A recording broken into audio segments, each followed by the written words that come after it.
Bonjour à tous et bienvenue dans l'émission Rencontre. Le sommet de coopération sino-africaine s'est achevé récemment à Johannesburg, marquant 15 ans de développement ultra rapide entre la Chine et l'Afrique. Quels sont les grands changements qui se produisent actuellement en Afrique? Quelles sont les futures opportunités, mais aussi les défis qui attendent le continent africain?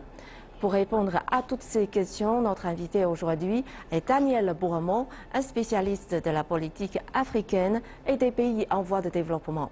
Mais avant de commencer notre programme, regardons ensemble ce reportage. Sur le plan économique, 2015 aura été pour l'Afrique une année mêlant espoir et déception. Au niveau des déceptions, le continent africain et surtout les pays exportateurs de marchandises ont souffert du ralentissement économique mondial et de la baisse du prix des matières premières. Les forts taux de croissance des dernières années ont commencé à s'éroder et de nombreux pays africains ont pris conscience de la nécessité d'une restructuration de leurs économies. Dans un registre plus positif, les nations africaines ont compris qu'elles devaient impérativement diversifier leurs économies, créer des synergies régionales et mondiales, plutôt que s'accrocher à un modèle de développement unique qui a trop longtemps freiné leur émergence économique. Globalement, la situation sécuritaire en Afrique est en net progrès. Guerre civile, conflits ethniques, élections frauduleuses et émeutes n'ont certes pas disparu du paysage mais sont en recul. Les transitions politiques pacifiques s'imposent petit à petit et de nombreux pays africains sont parvenus à imposer la stabilité politique. Aujourd'hui, les pays africains ont entamé leur marche vers l'industrialisation et déploient des efforts importants pour créer un environnement favorable aux investissements et se convertir dans l'industrie manufacturière. L'objectif de tous ces pays est de bâtir une industrie adaptée au pays et au territoire et de générer les millions d'emplois nécessaires au décollage de l'Afrique. Merci de nous retrouver. Aujourd'hui, nous sommes avec Daniel Bourmont. Vous êtes ancien vice-président en charge de la recherche scientifique à l'université Bordeaux 4. Et maintenant, vous êtes directeur du Centre Montesquieu de recherche politique et spécialiste de la politique africaine. Bonjour, Monsieur Bourmont, et bienvenue dans notre émission. Bonjour, madame. Le sujet d'aujourd'hui, c'est sur l'Afrique. Donc, on sait que depuis la création du Forum Chine-Afrique, les médias français se sont montrés sceptiques envers la présence chinoise en Afrique et son influence grandissante. Par exemple, les problématiques africaines sont déjà devenues plus ou moins une influence sur les relations sino-françaises. Donc, généralement, comment voyez-vous les relations entre la Chine, l'Afrique et la France ? Tout dépend, oui, de quel point de vue on observe cette relation. Vous mentionniez les réserves que pouvait exprimer la presse française. C'est un point de vue qui n'est sans doute pas celui, je pense, politique ou diplomatique, qui n'est pas non plus celui des chefs d'entreprise, qui n'est pas nécessairement celui des universitaires. Il y a tout un discours sur la Chine en Afrique, qu'on voit notamment à travers la presse, qui est un discours un petit peu critique, et qui applique à l'égard de la Chine en Afrique un peu les mêmes catégories d'analyse que celles qu'on en a appliquées à l'égard des anciennes puissances coloniales. Au fond, la Chine est en train d'exploiter les richesses de l'Afrique et, comme c'est le cas pour un ouvrage qui vient de paraître, il y a une forme, au fond, de pillage des ressources. Et on voit qu'on a là les mêmes termes que ceux qui ont pu être utilisés à l'égard de la France, du Royaume-Uni ou des puissances coloniales à un moment donné. Je ne suis pas sûr que ce soit le point de vue, par exemple, des chefs d'entreprise, qui ont une approche, je dirais, en termes de concurrents, mais de concurrents qui s'inscrit dans une relation tout à fait normale. Dès lors qu'on est chef d'entreprise, il est normal qu'il y ait des concurrents. Et donc il y a effectivement une présence beaucoup plus marquée de la Chine en Afrique, notamment depuis une quinzaine d'années, mais ça fait partie des règles normales du jeu de la globalisation économique. L'inquiétude de ce point de vue, elle se manifeste du côté économique et politique, du côté des chefs d'entreprise ou des responsables politiques, en termes de perte de marché de la France et peut-être de perte d'influence. Et donc la question qui se pose, c'est comment aujourd'hui reconquérir des positions en Afrique, des parts de marché, parce que ça permettrait à la France peut-être aussi de sortir, ou pour partie, de la crise économique dans laquelle elle est, et puis politiquement de bénéficier de soutien dans sa politique étrangère plus globale, la politique africaine étant un instrument de la politique étrangère de la France. Donc à propos de l'attitude des médias français, il y a déjà 2 ans, il a sorti un documentaire sur la vie des ressortissants chinois en Afrique qui s'appelle Main basse sur l'Afrique. Est-ce que vous avez suivi ce documentaire? Alors, il s'inscrit dans ce que je disais il y a 2 minutes, en réponse à votre question précédente. Nous sommes, vous voyez, dans cette tonalité critique à l'égard de l'Afrique et qu'on retrouve effectivement, je dirais, dans les médias, mais également dans un certain nombre d'organisations non gouvernementales, qui sont à la fois, c'est ce qu'il faut bien comprendre, qui sont dans une posture à la fois très critique à l'égard de la France. Et il y a une critique qui est assez ancienne maintenant à l'égard de la politique africaine de la France, qui est une politique qui a exploité, pillé les ressources. Comme je vous le disais, on voit aujourd'hui cette presse et ces organisations non gouvernementales appliquer les mêmes catégories d'analyse à la Chine. Et vous voyez, main basse sur l'Afrique, pillage, etc. Ce sont des mots que l'on pourrait transposer terme à terme pour la politique africaine de la France ou pour d'autres pays également. Donc, quand on regarde, je dirais, d'un point de vue analytique, cela, la presse est un objet d'observation en tant que tel et que l'on peut également resituer, je dirais, dans ce paysage plus global. Mais la presse est un point de vue, encore une fois, dans un ensemble de points de vue et de regards sur l'Afrique tel que cela peut exister en France. Et d'après ce documentaire, on décrit la relation entre la France et la Chine sur le continent africain. On le décrit comme une guerre. Est-ce que vous partagez ce point de vue? Non. Bon, c'est pas une guerre. Encore une fois, il y a une concurrence qui existe dans certaines parties de l'Afrique, mais pas partout. Et la France, il faut bien comprendre qu'on est dans des mouvements, je dirais, presque opposés.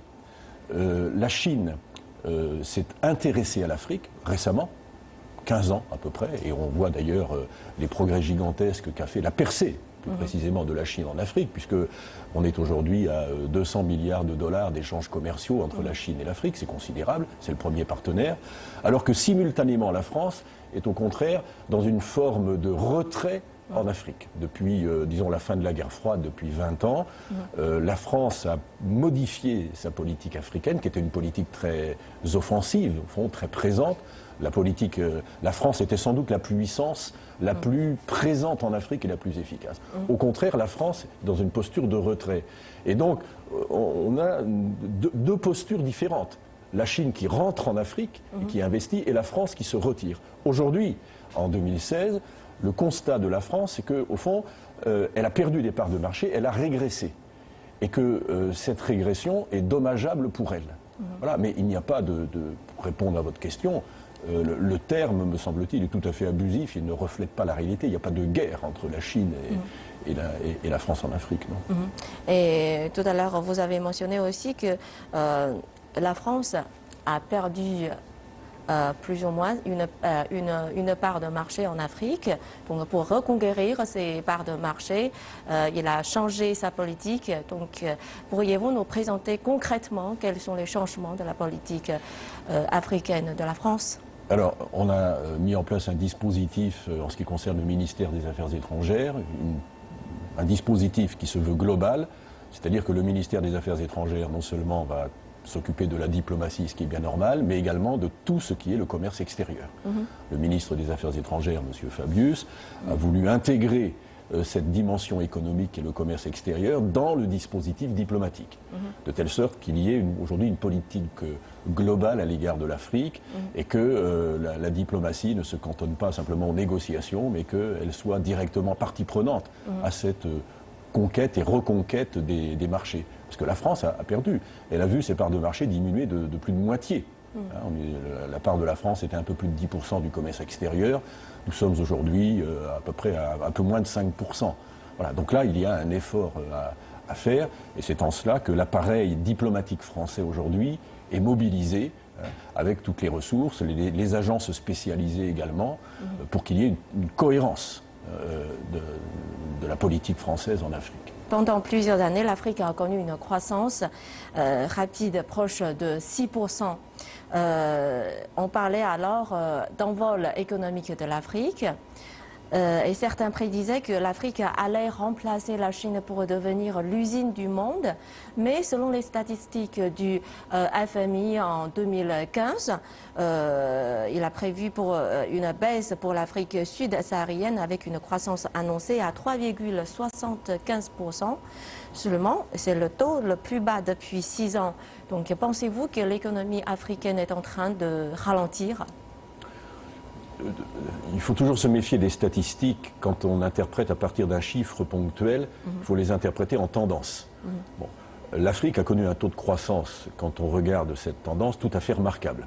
Et je dirais que ce taux de croissance est sans doute le meilleur démenti qui a pu être infligé à toute cette approche afro-pessimiste qui condamnait l'Afrique en quelque sorte à rester dans cette situation de marginalisation, de pauvreté et de sous-développement, pour utiliser un terme commun.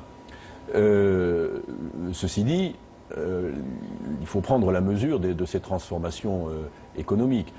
Il est vrai que le prix du pétrole, le prix du baril diminue considérablement. On est aux environs de $30, même un petit peu en dessous ces derniers jours.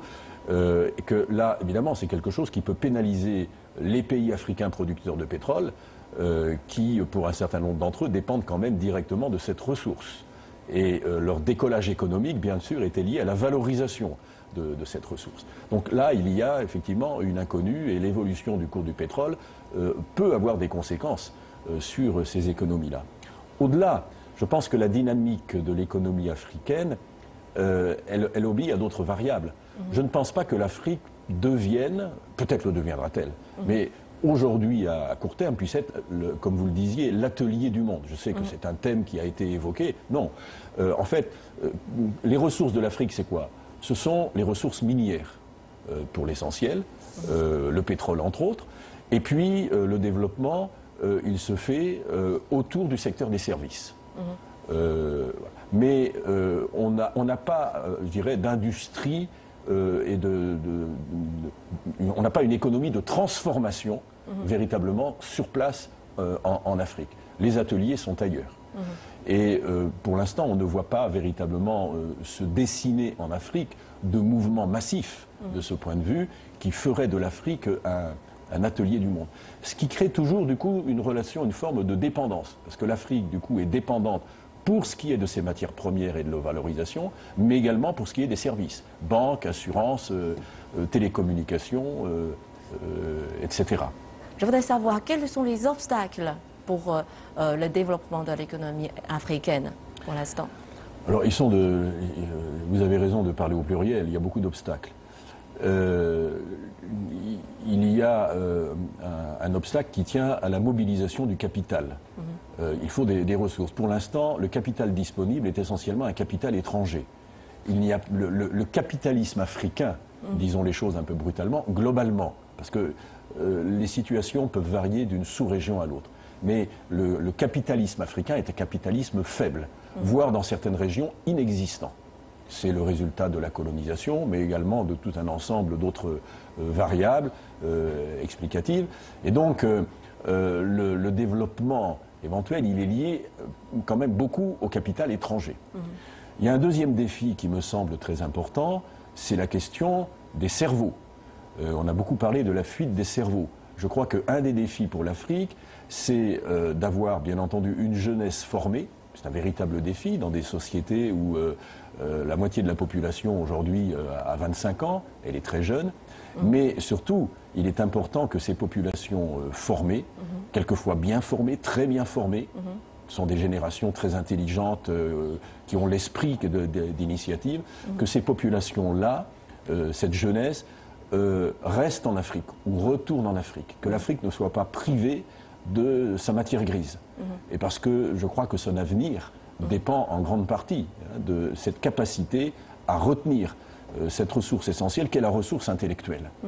Et il est vrai que pour tout un ensemble de raisons, parce que les grandes universités ne sont pas en Afrique, et donc les élites africaines ne sont pas formées en Afrique, elles sont formées à l'extérieur. Et qu'à partir de là, il y a un risque de déperdition en direction de l'Europe, en direction de l'Amérique du Nord, mais peut-être à terme en direction de l'Asie, parce que c'est là où on va trouver peut-être des conditions de vie, de rémunération, mais aussi des conditions en termes de sécurité qui sont beaucoup plus acceptables pour ces générations africaines qui ont été formées à l'étranger. Il est évident que pour un cadre malien, nigérien, etc., de toute cette zone sahélienne dont on a parlé, il est assez tentant de faire sa vie ailleurs qu'en Afrique. Et donc vous voyez comment tout se tient. La question de la sécurité renvoie aussi à la capacité de l'Afrique à dynamiser son économie et donc à retenir ses cerveaux sur place. Donc tous ces obstacles se conjuguent, vous voyez, et le défi à peu près inconnu à ce jour, je dirais, pas simplement en Afrique, mais ailleurs, mais que l'Afrique a à surmonter, c'est qu'elle doit simultanément répondre à toutes ces questions. Et que si elle ne peut pas répondre à toutes ces questions, eh bien, au fond, c'est l'ensemble de sa situation qui se trouve fragilisée. Donc vous êtes un expert sur la question des pays émergents. Selon vous, quel rôle a joué la Chine ces dernières années dans le développement et la mutation des pays émergents? Sans doute le rôle clé, parce que l'Afrique a agi comme un révélateur. Dans le sens où chacun voit bien que le monde a changé depuis ce monde qui était bipolaire, dominé par les États-Unis et l'URSS, et qu'aujourd'hui, ce monde dominé par deux superpuissances, comme on disait à l'époque, est un monde aujourd'hui où il y a un grand nombre d'acteurs qui peuvent prétendre à un rôle absolument central dans, je dirais, le fonctionnement de l'ordre mondial, politique, économique. Et les émergents, ce sont ces pays qui, précisément, aujourd'hui, prétendent au statut de puissance. Mais sans doute parmi eux, est-ce la Chine qui s'est affirmée avec le plus de force et de cohérence dans tous les domaines, pour tout un ensemble de raisons que l'on peut tout à fait comprendre et dont la Chine, de ce point de vue, est un révélateur. Je dirais que la Chine est un peu la figure de proue des émergents. Et en ce sens, elle a incontestablement illustré, au fond, le basculement de la hiérarchie des puissances aujourd'hui dans le monde du XXIe siècle. Et en 2013, le gouvernement chinois a prononcé une stratégie qui s'appelle une ceinture et une route. Donc l'objectif, c'est de promouvoir la coopération économique entre la Chine et d'autres pays. Donc ce projet n'est pas seulement eurasien, parce que les initiatives de la ceinture et de la route sont prévues pour s'étendre aussi à l'Afrique. Donc pensez-vous que ça deviendrait un projet prometteur pour le développement de l'Afrique ? L'histoire le dira, c'est pas en ces termes-là que je pense, enfin, que l'on peut comprendre ce discours sur cette ceinture à laquelle vous venez de faire référence. Je crois que ce qui est très important dans ce discours-là, c'est que la Chine montre qu'elle a un discours global et que, au fond, elle a une stratégie, elle a un objectif et que cet objectif n'oublie personne. Et donc c'est à la fois l'ensemble de l'Orient, de l'Europe, que l'on veut lier en quelque sorte dans ce dispositif, mais en même temps que l'Afrique n'est pas oubliée. C'est très important parce que de ce point de vue, la Chine, je dirais, joue de façon très habile, très à droite, dans la mesure où l'Afrique a été considérée dans les années 90, juste après la guerre froide, au fond comme un continent marginal, délaissé. Et c'était une des craintes d'ailleurs des dirigeants africains et des sociétés africaines. Et la Chine a montré précisément que l'Afrique avait un intérêt. Et je crois que ce discours, qui précisément ne vise pas à être simplement un discours eurasiatique, mais un discours également qui intègre l'Afrique dans le dispositif, c'est un discours qui est global et qui est de nature à rassurer l'Afrique. Et à lui dire, au fond, vous n'êtes pas les oubliés, mais vous faites bien partie, pour nous, Chinois, de ce dispositif central. Donc le discours, c'est en ces termes-là qu'il faut le comprendre. Il est très important, quelle que soit la puissance, que ce soit la Chine, les États-Unis, la France, la Russie, etc. Il est très important pour une puissance d'avoir un discours qui lui permette d'être comprise par les autres acteurs, par les autres puissances. Et je crois que ce discours-là, il relève de ce registre-là. il permet de dire à la Chine, voilà ce que nous sommes et voilà ce que nous voulons. Et donc à partir de là, eh bien, au fond, on comprend les enjeux, les défis que la Chine se lance à elle-même, mais aussi qu'elle lance aux autres. C'est au fond la clarté. Et ça permet de mieux se comprendre et sans doute de mieux négocier les différents défis que l'on a à relever ensemble. Mais quelle est la réaction du gouvernement français? Donc, est-ce que ça cause des craintes? Je ne pense pas. Je ne pense pas. Je sais que c'est quelquefois une préoccupation qui se manifeste ici ou là. Il n'y a pas de crainte particulière. Il y a un sentiment beaucoup plus général en France qui est celui d'un affaiblissement de l'économie, je le disais tout à l'heure, la crainte d'une perte d'influence politique, parce que la France vit avec la nostalgie d'une grande puissance, celle qu'elle a été à un moment donné, et au fond, le sentiment qu'aujourd'hui, le monde nouveau qui se construit est un monde qui place la France dans une position nouvelle. Elle n'est plus une puissance dominante. Elle est une puissance qui compte encore, qui a tout un ensemble de ressources, mais qui est confrontée à tout un ensemble de défis. La Chine fait partie de ces défis. Mais la Chine n'est pas désignée en quelque sorte comme une menace. Au contraire, ça peut même être un partenaire économique, ça peut être un partenaire politique. Et ce n'est pas contre la Chine que la France doit construire aujourd'hui la politique qui est la sienne à l'échelle internationale, tant d'un point de vue diplomatique qu'économique. Le défi, il n'est pas là. Et il n'y a, non, je ne pense pas, et ce serait une erreur si c'était le cas, je ne pense pas que les dirigeants français puissent commettre cette erreur-là, ce serait une erreur de considérer que la Chine constitue un danger en tant que tel. Encore une fois, il est normal que la Chine s'intéresse à l'Europe, s'intéresse à l'Afrique, et bien voilà, il appartient à la France à partir de là d'en tirer les conséquences en prenant la mesure des ressources, des moyens qui sont les siens et qui ne sont pas négligeables. Pensez-vous qu'il existe une place ou un domaine où la France et la Chine peuvent coopérer sur le continent africain? Il y a un défi aujourd'hui qui est majeur, si on revient à l'Afrique, pour la France, c'est la question de la sécurité. Parce que la France se trouve aujourd'hui en première ligne dans ce défi qui est posé notamment dans la zone sahélienne. Et la France a été obligée d'intervenir dans l'urgence au Mali, en République centrafricaine.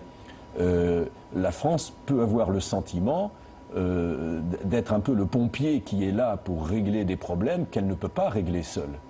Et sans doute serait-il souhaitable que les autres États qui s'intéressent à l'Afrique, les États européens en font partie, mais la Chine également, que ces États-là prennent la mesure, au fond, du défi sécuritaire qui se pose, parce que la sécurité, c'est un défi pour les sociétés africaines elles-mêmes, mais c'est un défi également pour les acteurs extérieurs qui ont des intérêts, qui entendent commercer, travailler avec cette Afrique. Et tout cela ne peut se réaliser que si, au fond, la sécurité est garantie. Et donc, peut-être là aussi, y a-t-il un champ de réflexion et de coopération à envisager et à mûrir. C'est une piste. D'accord. Et ces dernières années, en ce qui concerne la sécurité que vous avez mentionnée, la France a été toujours à l'avant-garde de la lutte contre le terrorisme, depuis l'envoi de troupes militaires au Mali, intervention en Syrie et en Irak. Pourtant, la France peine à enrayer l'influence du terrorisme. Comment l'expliquez-vous? Tout simplement parce que, me semble-t-il, le terrorisme renvoie à des explications très profondes et à des défaillances dans les régimes politiques africains, dans les États africains, qui font que ce ne sont pas des problèmes qui peuvent se régler comme ça rapidement et simplement par une intervention militaire. Si aujourd'hui on connaît cette situation d'insécurité en Afrique, c'est parce que les États africains qui se sont mis en place au moment des indépendances, donc il y a déjà 60 ans, 65 ans, ce sont des États, au fond, qui n'ont jamais véritablement réussi à s'institutionnaliser, à assumer leurs fonctions régaliennes et à s'imposer comme étant des instruments permettant de réguler le fonctionnement des sociétés. C'est banal de le dire, il y a une crise des États africains. Pas partout, mais dans un certain nombre de régions, de sous-régions, la crise de l'État, elle est patente. Et une crise de l'État, ça ne se règle pas comme cela. Par une intervention militaire. L'intervention militaire peut éviter l'effondrement d'un régime. Elle ne règle pas le problème de fond. La greffe de l'État, cette assimilation de l'État, cette institutionnalisation, c'est un processus long et lent. Et donc, c'est un peu la contradiction devant laquelle se trouve la France. Intervenir militairement, parce que souvent les armées africaines ne peuvent pas le faire elles-mêmes, et c'est une des manifestations de la faiblesse de certains États africains. Mais en même temps, une fois qu'on a réglé cette question militaire immédiate, on se trouve devant les problèmes de fond que l'on vient d'évoquer, la crise de l'État, la compatibilité entre des projets culturels, des tentatives d'hégémonie politique et religieuse. On voit bien ici, aujourd'hui, l'islamisme dans ses différentes déclinaisons, avec cette volonté d'établir un dispositif ou une cohérence aujourd'hui dans toute cette Afrique sahélienne qui irait de Dakar à Djibouti. Comment cela pose un véritable défi culturel très profond dans des sociétés qui sont travaillées en profondeur par des forces religieuses anciennes et retravaillées aujourd'hui par des interprétations nouvelles de l'islam. Donc tout ça, c'est quelque chose, bien entendu, qui crée pour les dirigeants politiques des défis qu'ils ne peuvent pas par eux-mêmes régler. Parce que ces défis-là se situent dans des échelles de temps qui ne sont pas l'échelle de temps du politique. Le politique répond à des questions immédiates. Et il y a des processus historiques qui, eux, sont longs. Et c'est toute la difficulté aujourd'hui de l'exercice et, au fond, la gravité du défi qui nous est posé. Donc en Somalie, le commando français chargé de récupérer un otage français a échoué et en 2013. Les troupes françaises se sont ensuite déployées au Mali lors de l'opération Serval. Donc durant sa présidence, François Hollande aura connu plusieurs fois l'épreuve du feu en Afrique. Donc selon vous, quels seront les prochains tests pour la politique africaine de la France? Alors, vous venez de mentionner les tests, j'allais dire, de terrain. Vous avez raison, le Mali, la République centrafricaine, cette opération en Somalie qui visait à libérer un agent français et puis qui effectivement a échoué. Bon, là, nous sommes dans les opérations militaires d'urgence. Je crois que le défi auquel est confrontée la France aujourd'hui, c'est de trouver des alliés. La France ne pourra pas continuer à jouer le rôle qui est le sien, c'est-à-dire à être ce nouveau gendarme de l'Afrique, un peu obligé, contraint par la situation, tout simplement parce qu'elle n'en a pas les moyens. Elle n'en a pas les moyens. Ces armées sont impliquées aujourd'hui dans un ensemble de théâtres d'opérations, ce qu'on appelle dans le langage les OPEX, les opérations extérieures. Ça produit un étirement du dispositif militaire français. Ça crée des contraintes budgétaires, alors même que la France est confrontée à des exigences en matière de budget et de dépenses publiques de la part de l'Union européenne. Et donc il est impératif que, au fond, ce fardeau, aujourd'hui, soit partagé. Et donc il faut que la France trouve, sans doute du côté européen, un écho beaucoup plus favorable à ces interventions, parce que ces interventions de la France en Afrique, militaires, que l'on vient d'évoquer, se font non pas pour défendre les intérêts français, bien sûr les intérêts français, mais au-delà des intérêts français, ce sont les intérêts européens. Et au-delà des intérêts européens, ce sont bien entendu d'abord les intérêts africains, parce que les premiers à souffrir de ces situations-là, ce sont les sociétés africaines, les Européens, bien entendu, menacés dans leur sécurité, puis l'ensemble des acteurs impliqués aujourd'hui en Afrique pour tout un ensemble de raisons, dont la Chine. Et je reviens à ce que je disais tout à l'heure, je crois que pour le président Hollande et puis pour le président qui sera élu très rapidement maintenant en 2017, le défi sera là. Il importe aujourd'hui de ne pas être isolé. Et c'est quelque chose, c'est un impératif dont la solution n'est pas simple. Notre émission touche à sa fin. Merci M. Bourmont d'avoir été avec nous et merci de vos éclairages. Je vous remercie pour votre invitation. Et chers téléspectateurs, merci de nous avoir suivis. Merci de votre fidélité. À la prochaine.